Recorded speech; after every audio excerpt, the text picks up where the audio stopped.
George was born into poverty. At 15, he started making a living by delivering blocks of ice. He worked himself to exhaustion every single day while enduring the mockery of wealthy kids. Boys his age chased cars and girls, but all he had was the dirtiest, hardest work. His heart was full of anger, but against such brutal social inequality, he was powerless. One day, a torn newspaper stained with grass caught his attention. It told the story of billionaire Andrew. George saw himself in that story. The connection left a deep mark on him. He swore that one day he too would be successful like Andrew. When he got home, he told his father he wanted to be a millionaire, but his father laughed in his face. "Son, you'll never make money. You'll always be a nobody. That's what my father taught me, and it's all I can pass down to you." Those words broke George's heart. That night, watching his frail mother lying in bed, his hunger for success grew even stronger. He wanted to escape poverty, one less mouth to feed, so his mother could afford medicine. He decided to leave. He swore he'd become a millionaire. What he didn't know then was that it would be the last time he ever saw his mother. With the help of a black man, George secretly boarded a northbound train. After traveling for a day and night, they arrived in a small Texas town. He followed others to a nearby farm. Fortunately, the farmer was hiring. George insisted on taking the job, but the farmer preferred stronger men. To prove his worth,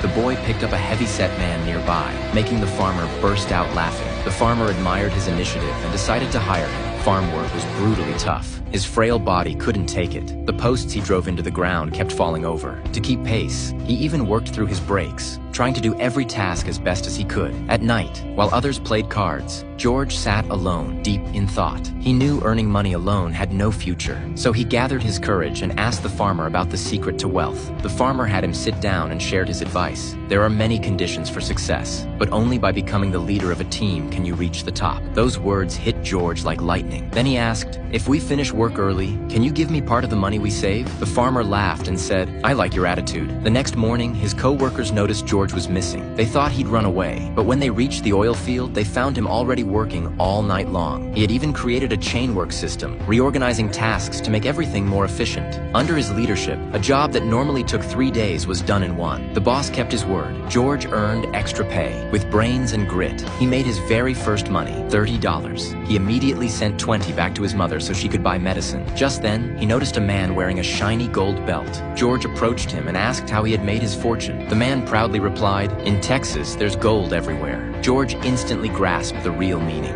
Am I right? Do it. Though he said nothing, the idea of oil took root in his mind. And just as he was wondering how to break into the oil business, suddenly, a beautiful girl appeared in front of him. Seeing her, George froze, too nervous to speak. But the girl smiled at him and even invited him to her middle school dance. George used what